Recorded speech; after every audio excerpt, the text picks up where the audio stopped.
લખપત તાલુકામાં વર્તમાન સમયે સર્જાયેલી ગંભીર સ્થિતિ અને પશુધનની કફોડી હાલતને ધ્યાને રાખીને લખપત તાલુકા કોંગ્રેસ સમિતિ દ્વારા મામલતદાર કચેરી સામે એક વિશાળ ધરણા પ્રદર્શન કાર્યક્રમનું આયોજન કરવામાં આવ્યું છે. લખપત તાલુકા કોંગ્રેસ સમિતિના કાર્યકારી પ્રમુખ અને કચ્છ જિલ્લા કોંગ્રેસ સમિતિના પ્રવક્તા હુસેન રાય માએ આ વિરોધ પ્રદર્શનનું નેતૃત્વ કરતા તાલુકાના વિવિધ પ્રશ્નો અંગે શાસન અને તંત્ર સમક્ષ સક્ષમ રજૂઆત કરી હતી.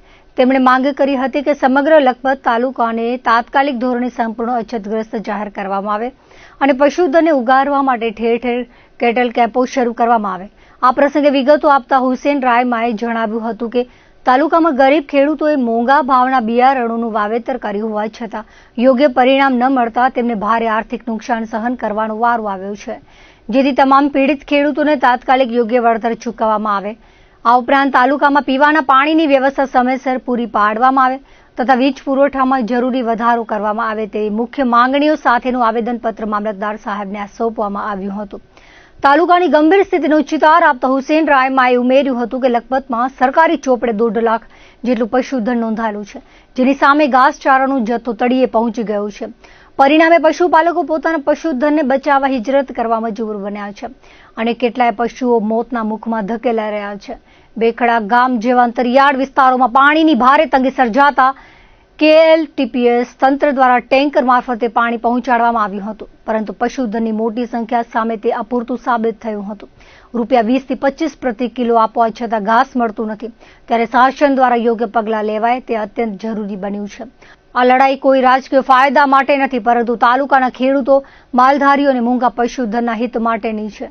તેમણે તમામ ચૂંટાયેલા પ્રતિનિધિઓને પણ આ અવાજ તંત્ર સુધી પહોંચાડવા હાકલ કરી હતી. અત્યારે આપણું પશુધન મોતના મુખમાં ધકેલી રહ્યું છે.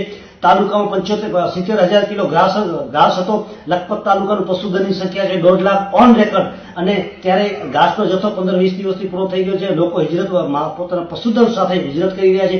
અનેક પશુઓ મોતના મુખમાં ધકેલી રહ્યા છે. આજની પરિસ્થિતિ એ છે કે લખપત તાલુકાના બેખડા ગામે જ્યાં માનવ વસ્તી 1500-1700 છે અને પશુધનની સંખ્યા 2500 થી 2800 છે, ત્યાં આજે સાંજે 6 વાગે ત્યાંના માલધારી અગ્રણી અને તાલુકા પંચાયતના પૂર્વ સદસ્ય પ્રતિનિધિ આરબભાઈ જેટલો મને ફોન આવતા કે હુસેનભાઈ પશુધન માટે પાણી નથી, અને મેં 6 વાગે KLTPS ના હલૈયા સાહેબને ફોન કરતા કે સાહેબ તે પશુધન માટે પાણી નથી. તો હું આભાર માનું છું KLTPS ના હલૈયા સાહેબનો કે તાત્કાલિક અડધા કલાકની અંદર ત્યાં પાણીનો ટેન્કર 4000 લીટર પાણીનો ટેન્કર મોકલી આપેલ હતો, પરંતુ પશુધનની સંખ્યા મોટી હોવાથી પાણી પૂરતો ન થતા પશુઓ બિચારા, જે પશુઓ પાણી પી ગયા, બીજા પશુઓ પાણી માટે તડફડતા હતા. તો મારે આ મુદ્દે આ ખાલી બેખડા ગામની છે, આખા લખપત તાલુકામાં માલધારીની આવી પોઝિશન છે.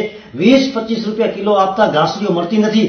સરકારે માત્ર 2 રૂપિયા કિલો અછત ઘાસ જાહેર કરી, પણ ત્યાં ઘાસ નથી.